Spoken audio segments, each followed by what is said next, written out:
ખેડૂતોની ટ્રેક્ટર રેલીમાં કોંગ્રેસ અને આપ વચ્ચે રાજનીતિ તેજ થઈ છે।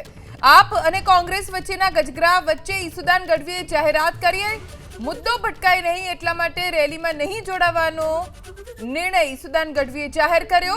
ઈસુદાન ગઢવીએ કહ્યું કે 54 લાખ ખેડૂત પરિવારોની માફી માંગુ છું, અમારે કોઈ આંદોલન હાઈજેક કરવાની જરૂર નથી। આ ખેડૂતોની રેલી છે, કોઈ પાર્ટીની રેલી નહીં। કે જ્યારે ખેડૂતના નામે કોઈ રાજકારણ કરે, ખેડૂતના નામે કોઈ પોલિટિકલ પાર્ટીઓ પોતે કોઈના ઈશારે જ્યારે નિવેદનો કરે ત્યારે દુઃખ બહુ થાય।